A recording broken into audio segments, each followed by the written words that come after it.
ओम नमो भगवते वासुदेवाय। श्रीमद् भगवत महापुराण तृतीय स्कंद षष्ठम अध्याय श्लोक 1 से 17 का हिंदी अनुवाद।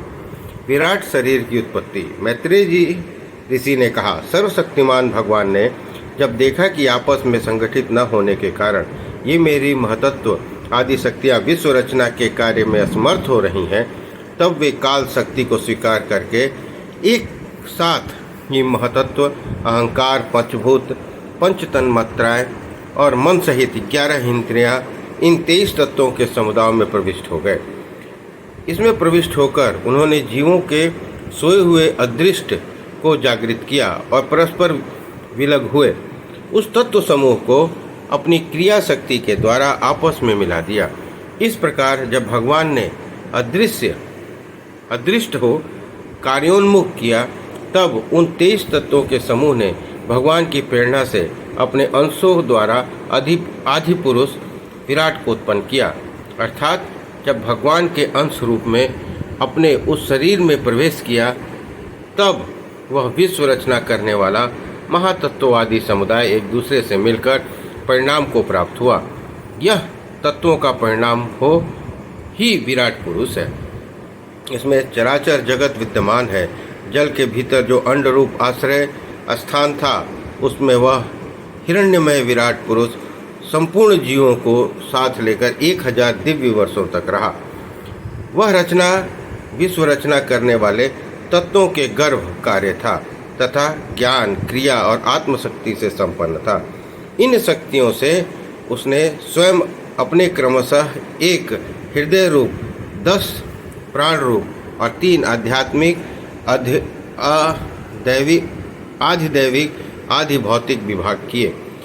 यह विराट पुरुष ही प्रथम जीव रूप होने के कारण समस्त जीवों की आत्मा, जीव रूप होने का कारण परमात्मा का अंश और प्रथम अभिव्यक्त होने का कारण भगवान का आदि अवतार है। यह संपूर्ण भूत समुदाय इसी में प्रकाशित होता है।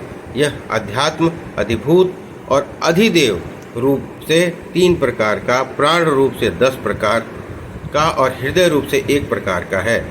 फिर विश्व की रचना करने वाले महातत्ववादी के अधिपति श्री भगवान ने उनकी प्रार्थना को स्मरण कर उनकी वृत्तियों को जगाने के लिए अपने चेतन रूप तेज से उस विराट पुरुष को प्रकाशित किया, उसे जगाया। उसके जागृत होते ही देवताओं के लिए कितने स्थान प्रकट हुए, मैं यह बतलाता हूँ। सुनो। विराट पुरुष ने पहले मुख प्रकट हुआ। उसमें लोकपाल अग्नि अपने अंश वागींद्रिय के समेत प्रविष्ट हो गया, जिससे वह जीव बोलता है। फिर विराट पुरुष के तालु उत्पन्न हुए। उससे लोकपाल वरुण अपने अंश रसेंद्रिय के सहित स्थित हुआ। इससे जीव का रस ग्रहण करता है। इसके पश्चात उस विराट पुरुष के नथुने प्रकट हुई। उसमें दोनों अश्विनी कुमार अपने अंश ग्रहणित इंद्रिय से प्रविष्ट हुए।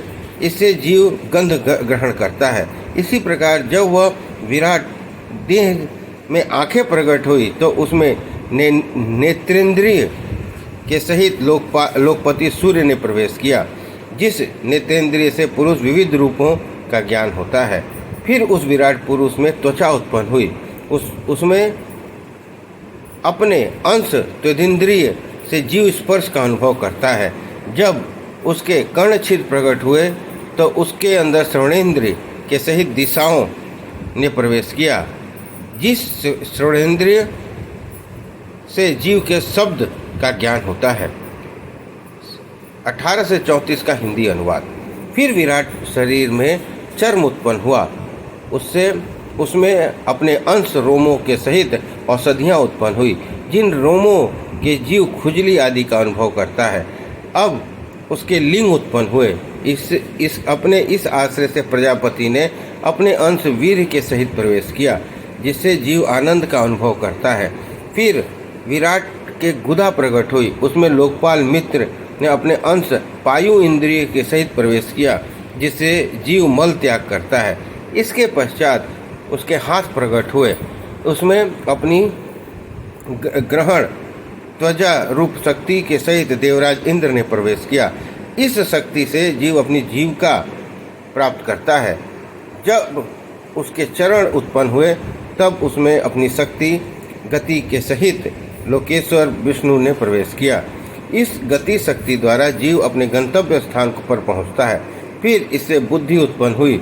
अपने इस स्थान में अपने अंश बुद्धि शक्ति के साथ वाक्पति ब्रह्मा ने प्रवेश किया। इस बुद्धि शक्ति से जीव गातव्य विषयों को जान सकता है। फिर उसमें हृदय प्रकट हुआ।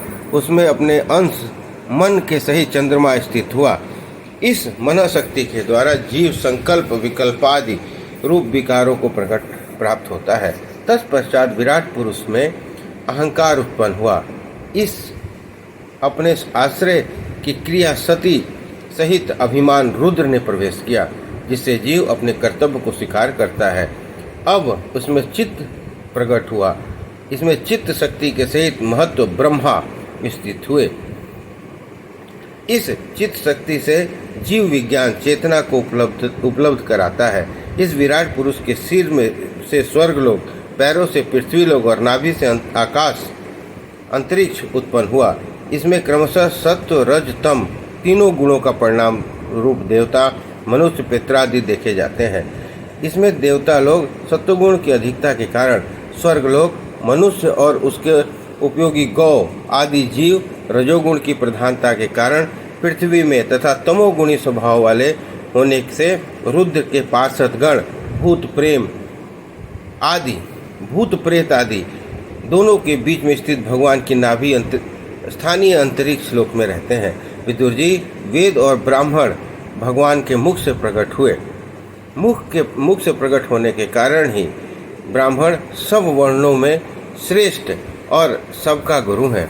उनकी भुजाओं से क्षत्रिय वृत्ति और उनका अवलंबन करने वाला क्षत्रिय वर्ण उत्पन्न हुआ, जो विराट पुरुष का अंश होने के कारण जन्म लेकर सब वर्णों की चोर आदि उपद्रवों से रक्षा करता है।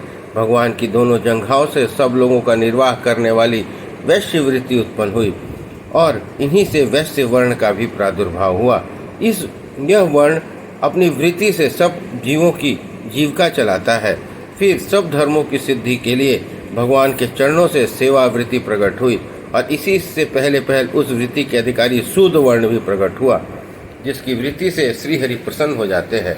वे चारों वर्ण अपनी अपनी वृत्तियों से सहित जिनसे उत्पन्न हुए, उन सब ने गुरु श्रीहरि का अपने अपने धर्मों से चित्त शुद्धि के लिए श्रद्धापूर्वक पूजन करते हैं।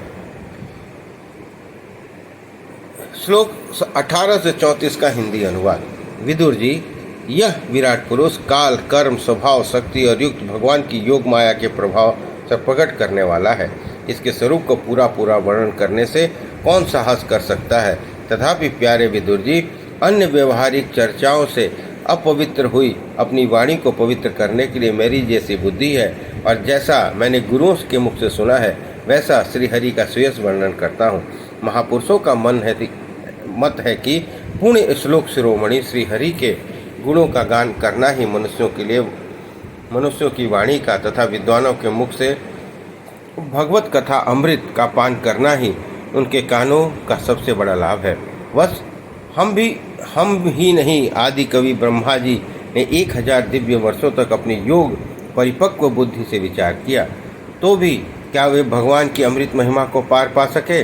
अतः भगवान की माया बड़े बड़े मायावियों को भी मोहित कर लेने वाली है। उसकी चक्कर में डालने वाली चाल अनंत है। अतएव स्वयं भगवान ही भी उसकी ठाह नहीं लगा सकते। फिर दूसरों की तो बात ही क्या है, जहाँ न पहुंचकर मन के सहित वाणी भी लौट जाती है, तथा जिनका पार पाने में अहंकार और अभिमानी रुद्र तथा अन्य इंद्रिय अधिष्ठाता देवता भी समर्थ नहीं है, उन श्री भगवान को हम नमस्कार करते हैं। इस प्रकार तृतीय स्कंद 6वां अध्याय संपन्न हुआ। बोलिए कृष्ण भगवान की जय।